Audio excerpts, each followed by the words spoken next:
Hey, everybody. Welcome into the back room. I'm Andy Ostroy. I've never received so many phone calls thanking me for what we've done in Washington, D.C. from people that haven't gone to a restaurant literally in 4 years. And they said, you know, what you've done it's unprecedented, because what they said it was just unsafe. We couldn't do it. We'd go out and you'd see the stories, you'd read the stories, you'd see all of the things that are happening. And they said, we couldn't stand it, sir. And now I take my wife and my kids to dinner. One of them said he's gone out 4 nights in a row, and he hadn't gone out for 4 years. We're going to get to that in a second. But first, I'm really excited for our guest today, Jonathan Capehart. We'll chat with Jonathan in just a second. But first, thanks for tuning in. We appreciate you listening, and we'd love to hear your comments. So email us at backroomandy@gmail.com and or post on our social media, and we'll read some feedback next time. And if you like the podcast, please rate and review and follow or subscribe, and you'll be notified every time we post a new episode. So that clip, it's like every other clip of Trump. He sounds like he's out of his fucking mind. Yeah, you know, the Washington Post, New York Times, everyone's reporting that reservations are down 31% year over year. And of course they're down because people are like, I'm not going out in this bullshit. But here's the funny thing. He always contradicts himself within everything he says. So when he says things like, DC is safe, it's so safe, everybody's coming out. And then he's like, we're going to be here a while, we're going to make it really safe. You just said it's safe. Like, he declares mission accomplished, which, by the way, it's been, I don't even think it's 10 days since the Guard was deployed and he federalized the police force. I think it was on the 14th, right? So every problem that DC had for decades and decades is gone in 9 days. It's incredible. That he wants people to come to DC from red states. And, you know, people have been listening to him for years. DC's a cesspool. It's dangerous. It's one of the most dangerous cities ever. And how do you get people to come? So Trump went out. It was announced as this big thing, like he's going to walk around D.C., you know, and he's going to experience the crime fighters in action. And really what it was is he went to like an FBI station or whatever and met with some of the agents and the National Guard. But he gave this honestly, Joe Biden, just waking up from a nap on his worst day, sounded 5 bazillion times more coherent than Trump. Let's play this clip.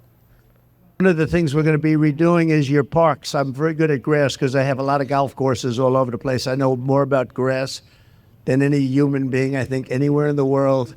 And we're going to be regrassing all of your parks, all brand new sprinkler systems, the best that you can buy, just like the Augusta. It'll look like Augusta. It'll look like, more importantly, Trump National Golf Club. That's even better. But we're going to have all brand new, beautiful grass. You know, like everything else, grass has a life. Do you know that? Grass has a life. You know, we have a life and grass has a life. And the grass here died about 40 years ago. So we're going to be rebuilding all of your parks, and it's going to happen fast. It's going to go up like a miracle. So, grass has a life. Did you guys know that? It's a circle of life. No idea. Well, I think if he knows about regrassing, he should start with the rose garden because he just paved it over, and it was all grass before that. Actually, nobody does ungrassing like Donald Trump. That's what I'm thinking. Maybe he's been smoking the grass because he is very unintelligent in terms of how he's communicating this. Jen, that's brilliant. I think he's got to get off the ganja, man. I mean, because that was some weird ass shit. Nobody knows grass better than me. Like, I'm going to break some news here. I think the guy who mows my lawn knows more about grass than Donald Trump. I mean, honestly, how is anyone talking about Biden's mental acuity when this lunatic is literally in the Oval Office right now?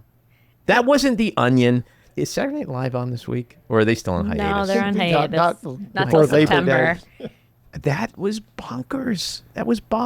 I know nobody knows grass more than... Like, what are you talking about? Well, that's our responsibility. What is wrong with us as Democrats No, what is wrong with Republicans who fucking voted for this nonsense? That we can't capitalize on this? There's something wrong with us. But make this real life. Like, if this was real life and he was your Uncle Donnie, like, people be like, oh, fuck, Donnie's over there in the corner again. He's talking about how much he knows about grass. Check this out. He says he knows more about grass than anyone on the planet. I mean, he's the president of the United States, and he sounds like he should be in One Flew Over the Cuckoo's Nest. When dementia meets stupidity. Stupentia. That sounds like a medication. Stupentia. When you just start talking about grass way too long. So he went on and on and on about his DC takeover and how in 8 days it's like a new city. It's a new city. In the meantime, reservations are down, but everybody's going out 4 nights a week. His friend called him. Everybody's safe. They're feeling great. He trashed wind energy. So it wasn't just grass. He got on a tangent about wind energy. He talked about his big ballroom plans. Mm-hmm. I feel like every day that I wake up, I'm literally in a Salvador Dali painting. Oh, we got to go to this. This is breaking news, literally breaking news this morning. The FBI has raided former National Security Advisor John Bolton's home. Now, we could sit here and say, all right, let's give Trump the benefit of the doubt if we want. They got to go to a federal judge. They got to show probable cause that a crime was committed and that evidence of that crime is in Bolton's house. A judge said, okay, I see what you're talking about. So they're targeting the possibility that he has classified documents in there. We now know from Trump, from Biden, from other people that having classified documents in your house is not unheard of. The problem for John Bolton is worst case scenario, okay, which is really more likely, is that him and Trump have a history. He's been very critical of Trump. Now, I don't agree with almost anything John Bolton has said over the years, but he's kind of redeemed himself a bit with me the day he became a never Trumper. And this is scary because we're watching this thing unfold a lot now. We're like, Donald Trump says, if you talk shit about me, you go against me, I'm coming to your house, right? I could put you in jail. I could break you financially. So shut the fuck up, or this is what's going to happen. Now, I doubt that if we play this out, there's not going to be a jury that will eventually think that John Bolton did anything criminal, unless he actually did something criminal. And if that's the case, then he should be prosecuted. But it's just all the other people who sit there and go, do I want this guy showing up at my house? I don't think this is so much about threatening Bolton as much as retribution. I mean, Bolton was his third national security advisor in his first administration, and he was there for 17 months, which is a long time to be with Trump. And then, of course, when he left, he wrote a book which Trump didn't want written, and they unsuccessfully tried to block the book. I think it was called The Room Where It Happened. Mm-hmm. And so this is all about retribution. If you had said something bad or did something bad to Trump, especially if you were in his good graces, he's going to go after you. That's what I meant by saying, if you talk shit about me, I'm coming for you. And that's why, at least from a timing perspective, this is really suspect. Because he recently was talking about Trump. And, you know, Trump said, I am your retribution, right? That was his campaign promise. And we know that he's been on a campaign of retribution. And so I do think it is chilling in that respect, that he is sending a message. You know, he already took away John Bolton's security clearance. He already took away Bolton's security detail. He's already been on a retribution campaign with Bolton. So this is very autocratic shit we're experiencing. The targeting of universities and law firms and former government officials who spoke out.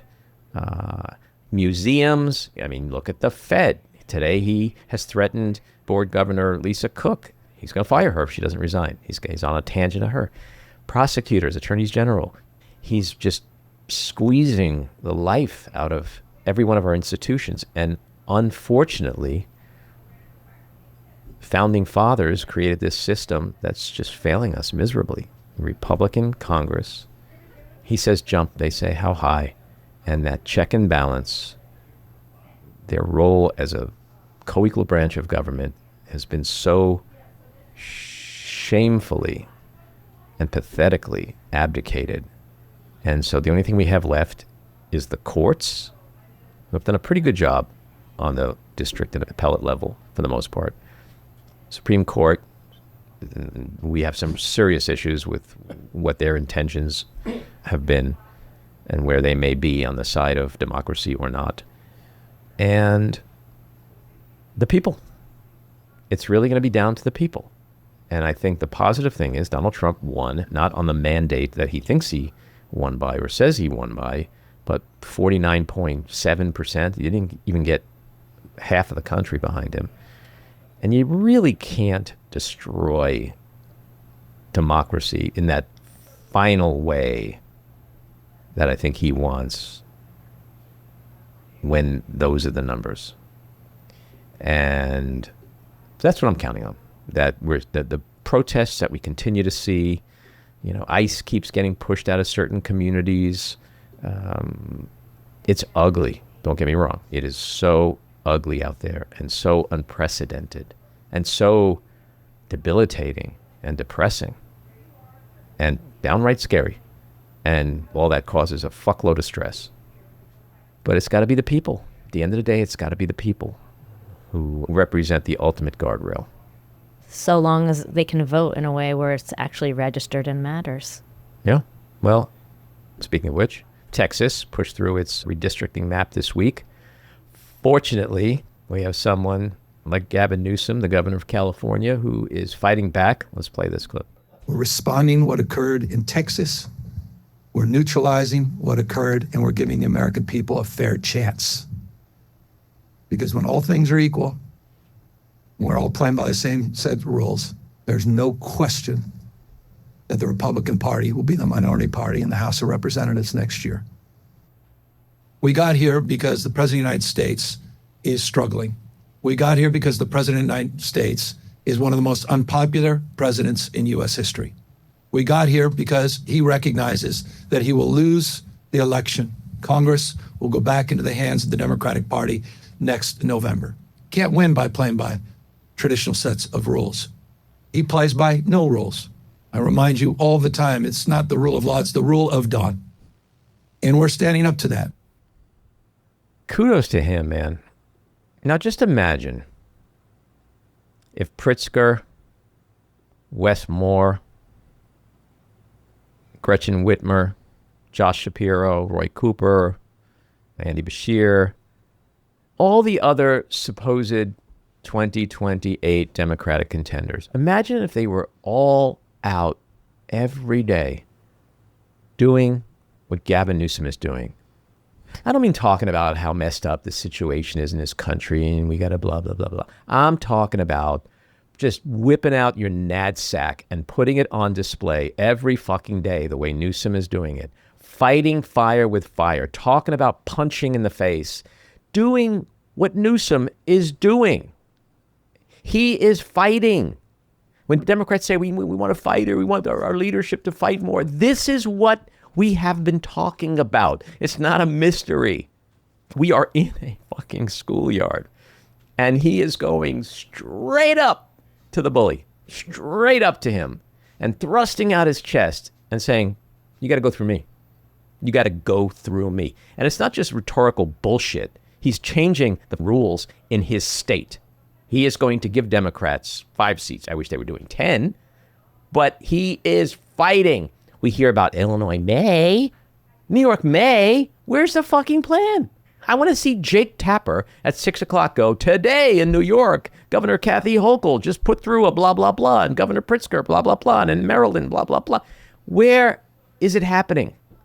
That's how you fight Donald Trump. That's how you defeat tyranny.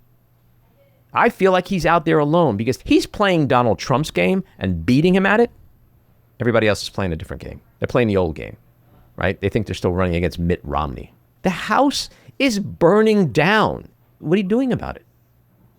So thank God for Gavin Newsom. Yeah, definitely. I mean, I need a hero. I need a hero till the end of time. You want somebody who looks, not just looks strong, but like you said, is executing. He's, when I was a kid, my mother used to say, actions speak louder than words. And she was so right. You know, you model your parents' behavior. You want your leader to be strong and forceful. And, you know, the other Democratic governors can follow suit, but they can also take on other roles like, okay, and here's our plan for you young people to energize you with like the housing crisis. And, you know, they could be playing other roles in terms of energizing people, not just democracy. Hey, look, there was a guy named Adolf Hitler, and he once said, "I'll never fight a two-front war." And guess what he did? In his maniacal, malignant narcissism and invincibility, he started fighting a two-front war. Guess how he lost? Because he fought a two-front war, right? Where's the other fronts? Attack this dude from all sides. Gavin from the west, Westmore, and everybody else, Shapiro from the east, this one from the south. What? Are we at war? Is this an existential crisis or not? Is democracy on the precipice, or do we have endless amounts of time? Clearly, we do not. Wait, you know what? Let's wait till we get one of our guys in 2028, and then we'll just magically make it all better. Chuck. Yeah. I want more Chuck Schumer strongly worded letters. Where are they? Where are the strongly worded letters? What about candlelight vigils?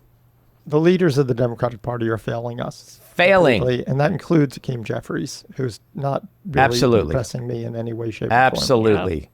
Absolutely. Give me a Bernie Sanders, an AOC, a Maxwell Frost, an Eric Swalwell. I mean, Jasmine Crockett. Jasmine Crockett. Well, she'll be having a free job soon. The list could go Sure. on and on and on. It is time. But when I see Democrats go, I understand what Gavin Newsom is doing, but two wrongs don't make a right. Like, shut the fuck up. Seriously, sit the fuck down, get out of the way, and let the people who know what they have to do it. So, again, kudos to Newsom, but for the rest of you guys out there, join the fight. What are you waiting for? It's like, this is the moment in time. Gavin Newsom is meeting that moment however he can. He's taking the lead. He is fighting. All right, let's get to our winners and losers. My winner, the Public Apportionment Database, is now back online, which is one of the most important tools we have for monitoring whether the Trump regime is spending taxpayer money the way Congress intended. My loser, national security. President Trump revoked the security clearances of 37 current and former national security officials, many of whom analyzed foreign threats to U.S. elections. My winner is The Onion, because they brought back their print edition, and it was a gamble, but it's paying off. They have 53,000 print subscribers now, making millions of dollars from that. My loser is the Democratic Party. The Times found out that 30 states that they tracked voter registrations in from 2020 to 2024, Democrats were losing 2.1 million voters and Republicans gained 2.4 million voters. That registration advantage Democrats used to have in battleground states like Pennsylvania and North Carolina have evaporated. My loser, I agree with Maddie, Democrats. My winner, Gavin Newsom, and here's why. This is radical rigging of a midterm election. Radical rigging of an election, destroying, vandalizing this democracy, the rule of law. So I'm sorry. I know some people's sensibilities. I respect and appreciate that. But right now, with all due respect, we're walking down a damn different path. We're fighting fire with fire, and we're going to punch these sons of bitches in the mouth. Fire. That's what I want to see. Fire in the goddamn belly. Everybody else should be talking like that. And that gets us to the weekly rant. So we'll talk more about this because for the past couple of weeks, Newsom has been trolling Trump on Twitter by mirroring his ridiculous, incoherent, self-aggrandizing, all caps tweets. It has been pretty epic. They're fun, for sure. And the thought of Trump sitting on his golden crapper reading them and losing his shit, literally and figuratively, is beyond delish. But there's 5 reasons why Newsom's tweets are very important. Number 1, As Democrats feel mounting anxiety over the assault on our democracy, it is important to demonstrate that in America, we could openly mock the president and not be sent to prison in El Salvador, or be killed like they would be in the brutal dictatorships run by Trump's pals, Putin, Kim Jong-un, Xi, MBS, and others. Number 2, Newsom is constantly showcasing the absolute stupidity and insanity of Trump's tweets. And he's forcing Republicans to realize and accept that they've been condoning this insanity for 10 years. Number 3, they're giving exhausted, frustrated, and scared Democrats a reason for hope. That there's a fighter like Newsom who can show us how to beat Trump and MAGA at their own game. Number 4, the best thing you can do to an insecure narcissist is to mock him. It is next level, and no, you are, but what am I? Number 5, they're part of the resistance movement against Trump and are serving to inspire others to speak out and protest in whatever ways they can. He's rallying the troops. We know Newsom's tweets are having impact because everyone is talking about them. And that means that not only are we talking about Newsom's epic mocking, but more importantly, the inanity of Trump's tweets, because he's the president, not Newsom. We're also witnessing Republicans' reaction to them. I'm especially enjoying the hypocrisy of sanctimonious Fox anchors and hosts and others in the right-wing media ecosystem who are criticizing Newsom's tweets as being conduct unbecoming for a leader and pathetic, while pretending that Trump's totally fucking bonkers tweets don't exist. So as far as I'm concerned, more please, because Newsom's tweets are getting under Trump's paper-thin skin, especially given that they're coming from the much smarter, younger, taller, better-looking dude with the far better hair. All right, let's get to Jonathan Capehart. He is the Pulitzer Prize-winning journalist and co-host of the morning edition of The Weekend on MSNBC. From 2020 to 2025, he was anchor of The Saturday Show and The Sunday Show on MSNBC. He is also an analyst on the PBS News Hour. He is a former associate editor at The Washington Post, where he was an opinion writer for nearly 2 decades. He was also deputy editorial page editor of the New York Daily News and served on its editorial board. His editorial campaign in 1999 to save the Apollo Theater earned the board the Pulitzer Prize for editorial writing. His new memoir, Yet Here I Am, Lessons from a Black Man's Search for Home, is a New York Times bestseller. Jonathan, welcome into the back room. Thanks, Andy. Great to be here. So I want to talk about your book. It's called Yet Here I Am, Lessons from a Black Man's Search for Home. Congratulations. It's got a lot of critical acclaim, and it looks to be a huge success, and congrats again on that. Thank you. So in this memoir, you describe navigating 2 very different environments growing up, one in New Jersey, another in rural North Carolina, which shaped your understanding of race and belonging. Can you share a moment from those years that still deeply resonates with you today?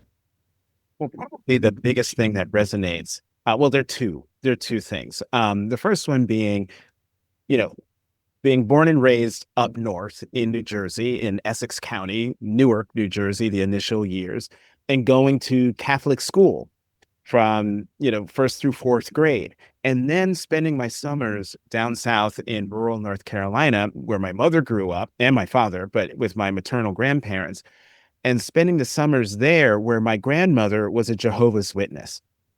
And so, 2 completely different religious instructions.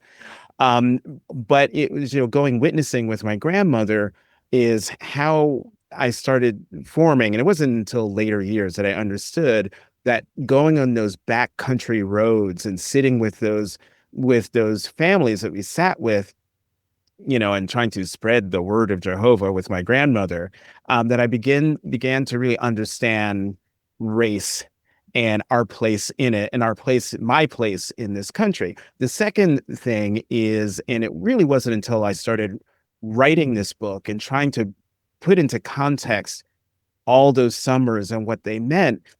And it was then that I realized that I was born exactly 3 years to the day after the 1964 Civil Rights Act was enacted, and less than 2 years after the 1965 Voting Rights Act.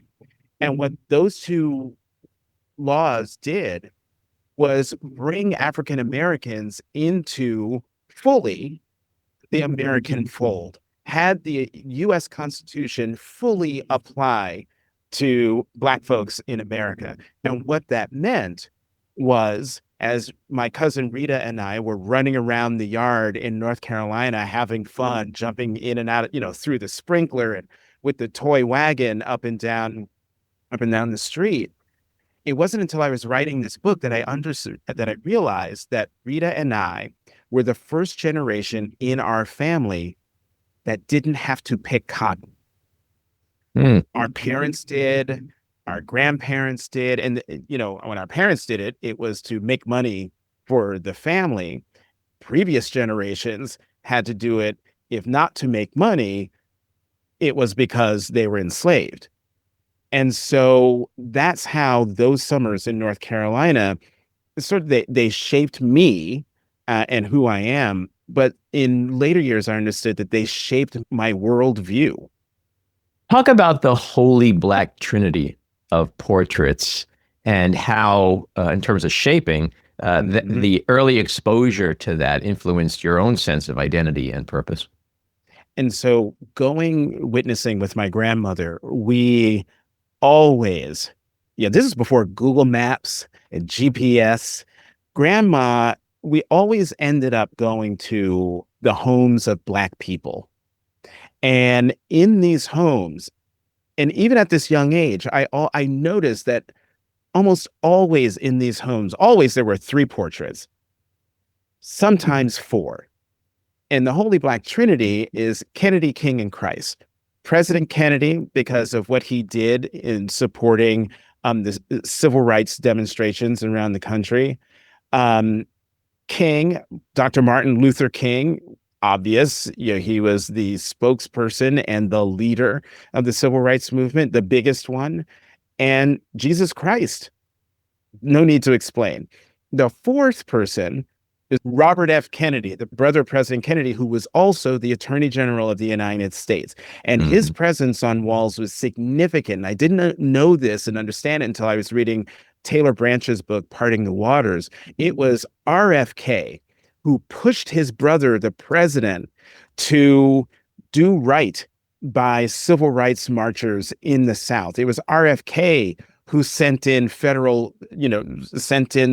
pushed governors to send in the National Guard to ensure that Black students were able to go to school, able to go to college.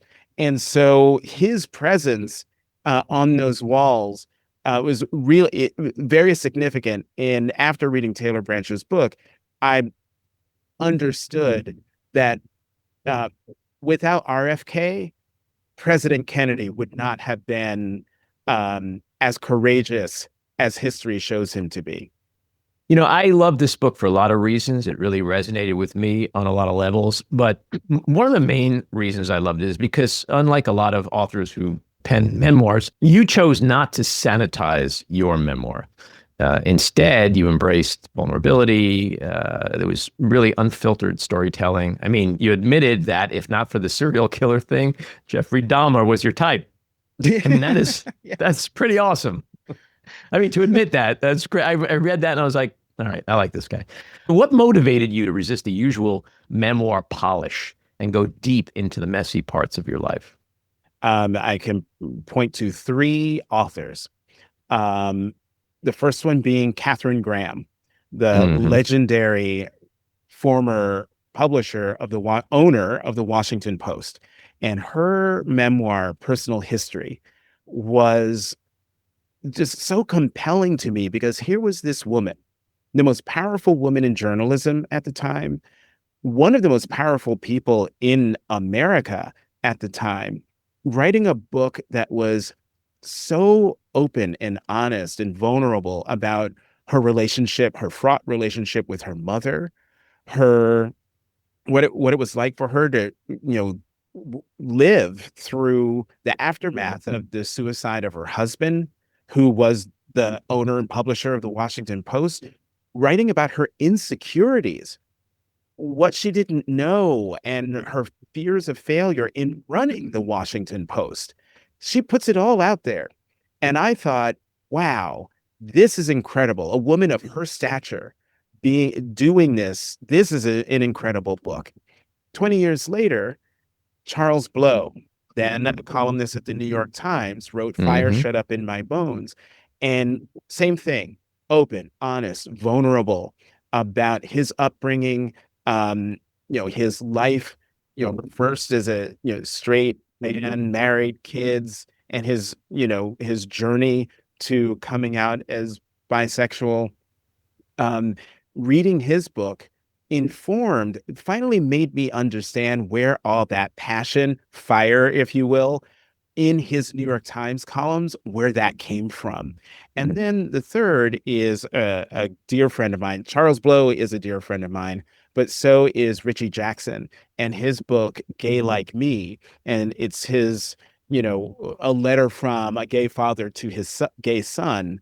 And we were staying with them at their house in East Hampton, Richie and his husband, Jordan Roth. And we were sort of commiserating over the writing process. And I was just in the beginning stages. And he said to me, Jonathan, put yourself on every page. You have to put yourself on every page so that the reader sees you and knows you are there and they get a real sense of you. And so having those three muses with me as I was writing was really helpful. And I felt there was no other way for me to write this book. I had to be open and honest and vulnerable because I wanted the book to be true. And the only way you can do that, and I wanted people to see my story, but also see themselves, if not in my entire story, at least in parts of it, the experiences that I had, the lessons that I learned. And the only way you can do that is if you are willing to put yourself on every page. Yeah. And readers get that or they don't very quickly. Talk about your Uncle McKinley for a moment and share with us what he did for you that helped shape the course of literally the rest of your life. So the one thing you have to understand is that in my family, there are, at the time when I was saying to everybody, I want to be a news commentator, there were no journalists, no writers, no authors, no one in television news. And so when my Uncle McKinley, who worked at NBC as an electrician, said, turn on the Today Show, they're doing something on the plaza, I'm going to try to find the camera and wave. So I started watching the Today Show. And, I was a tattletale in my family, huge tattletale. And so here I am watching this news program where people got paid to tell other people's business, tattletale. And so I thought, wow, this is incredible. And so I just started telling, and I was about 10 years old. And so I started telling everybody, I'm going to be a news commentator. Fast forward to, I'm in New York City for my Carlton interview. And it was at the New York Hilton, which is only a few blocks north of 30 Rock. So I called my uncle and said, hey, I'm just up the street. Can I come visit? And whenever I called and said, can I come visit? He said, yes. And on this particular day, I get there and he says, I have work to do in the nightly news office. Do you want to come? And he obviously knew the answer. And I won't belabor the story here. You can read it in the book. But it was that going with him to that nightly news office led to an internship the next year on the Today Show, which led to another internship the next summer on the Today Show, which led me to the career that I have now. And it's all because my Uncle McKinley, who could have easily said, look, I'm busy. You visit too much. Don't bother. And instead, my uncle, knowing how much I loved that building and loved news, knew how important it was to me to just walk the halls, breathe the air, even see the people I watched on television and what that would do for me, knowing full well that he had no idea. And neither did my mother, no one in my family knew how to help me. But in hindsight, they obviously, the one thing my Uncle McKinley did was never say no. And also just being a one of the most decent people I've ever known, the quintessential man, someone who cared about other people and looked out for them. And then, my mother did something extremely important that that parents should not underestimate. When I'm going on about my dreams and what I want to do and what I want to be when I grow up, and knowing full well that there are no people in our family doing what I'm saying that I want to do, my mother never said, "You can't." She never planted seeds of doubt. Neither did Uncle McKinley, no one in my family. And I say to parents, never underestimate the power of your words on your children's dreams or on your nieces and nephews' dreams or your friends' dreams. They have power.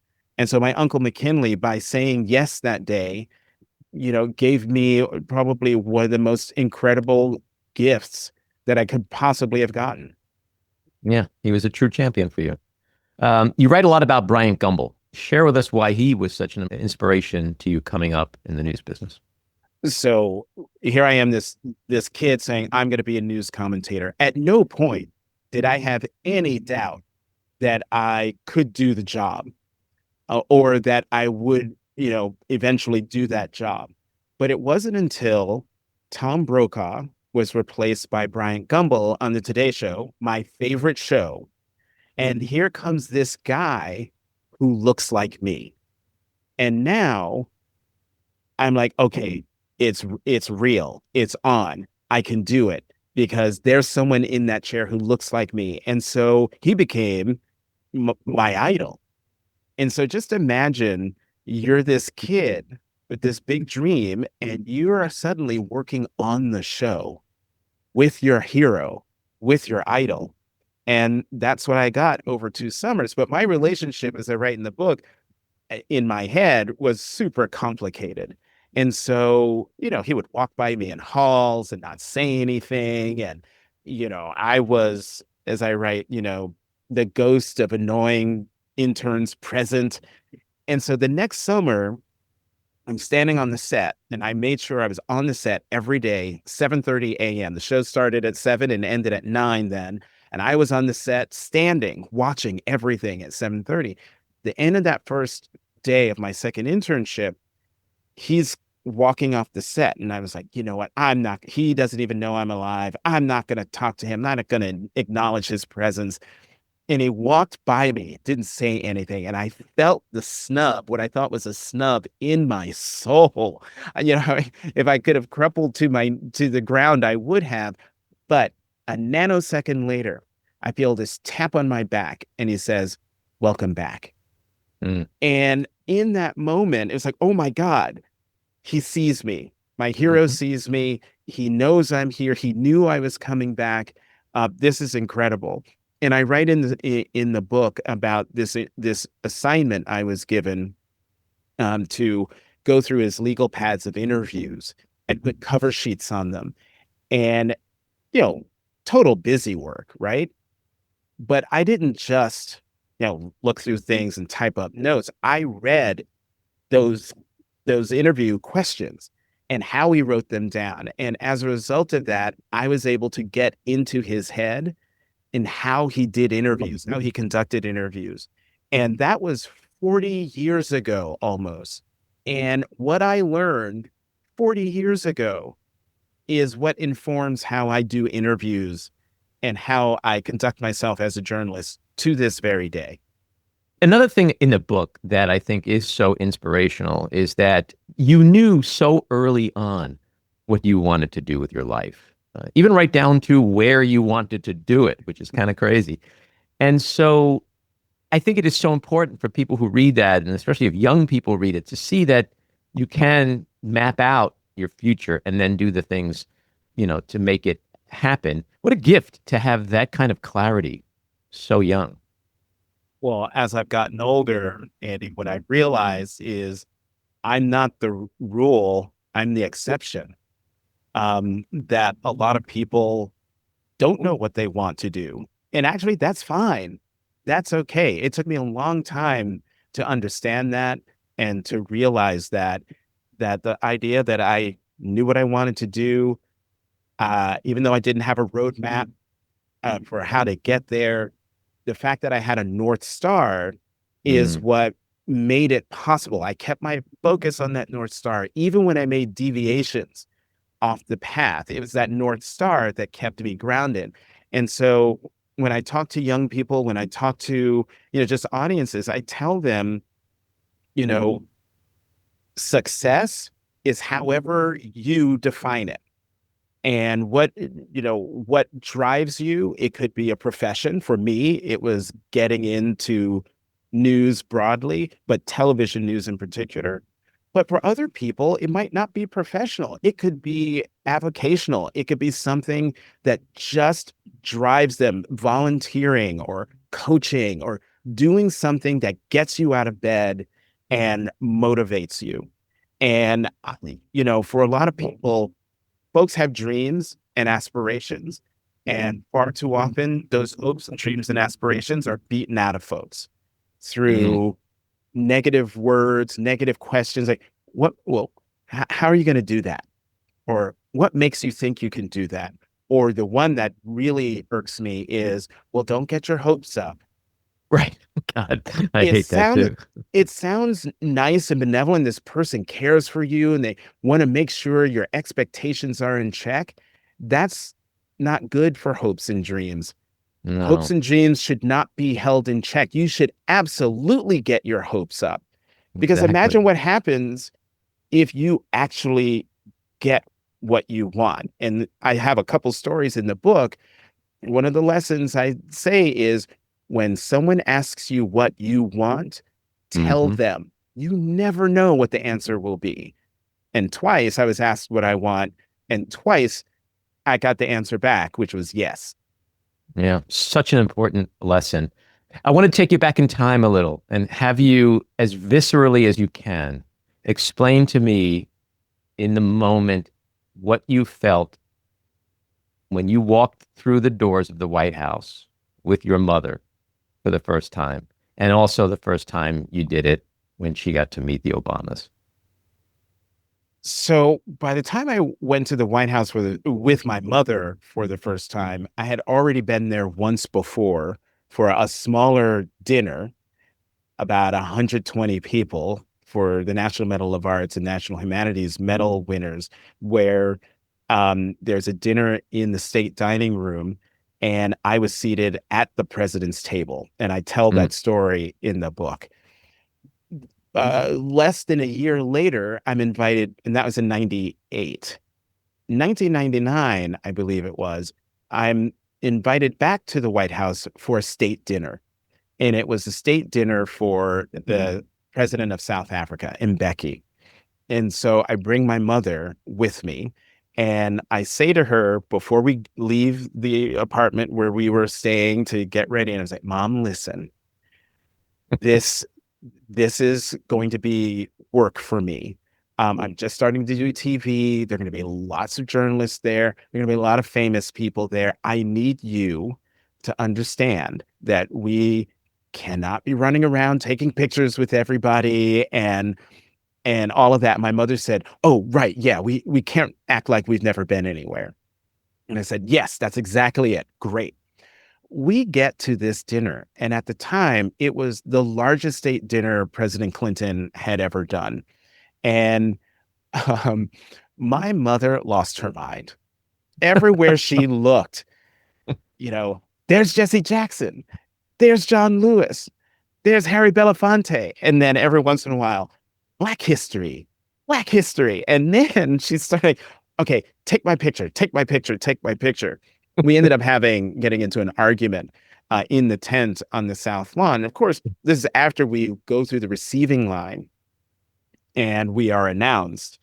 And I introduced the president to my mother, and oh my God, it's so wonderful to meet you. Your son likes to come here from time to time. Moves us down to the First Lady, Hillary Clinton, who says about my mother, she can't be your mother, and says to Mrs. Mbeki, this is Jonathan's mother. Couldn't possibly be. She looks so young. And of course, my mother's giggling and swooning. And, I tell this story in the book as the setup to my mother's. By the time I bring her to the White House for the first time to meet the Obamas, who by then had been in the White House, I believe, 3 years, she was an old pro, right? But my mother was now about to meet people she never thought would ever live there.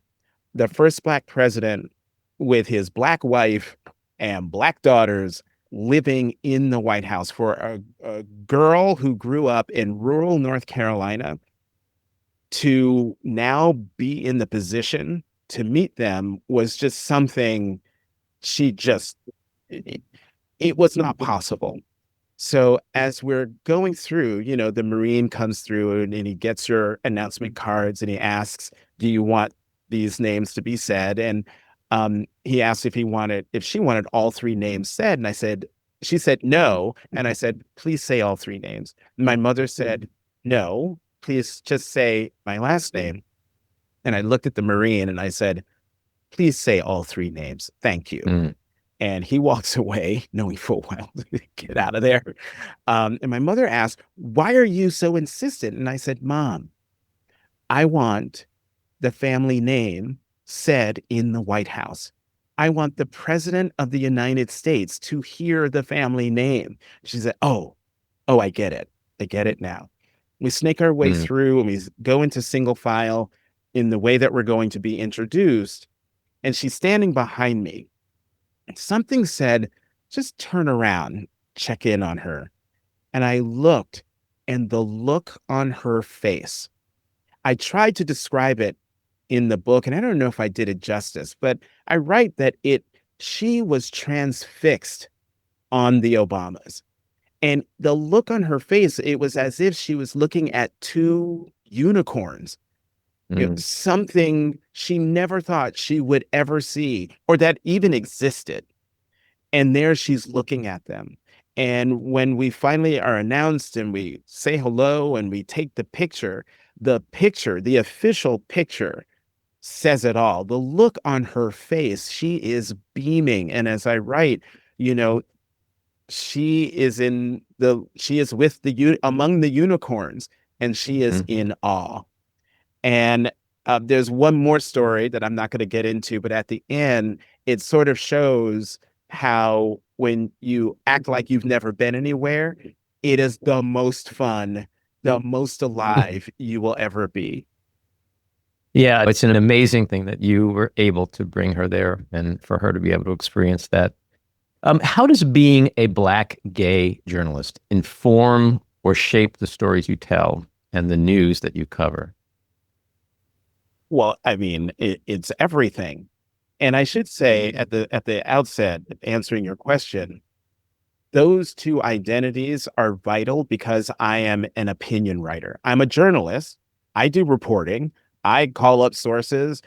But the great honor and privilege that I have as an opinion writer is I get to say what I think about the reporting that I've done. And in a lot of instances,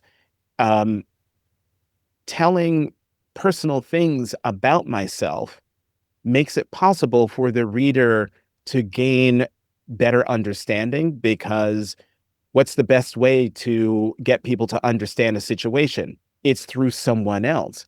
And when you're an opinion writer, especially these days, people are looking for trusted sources.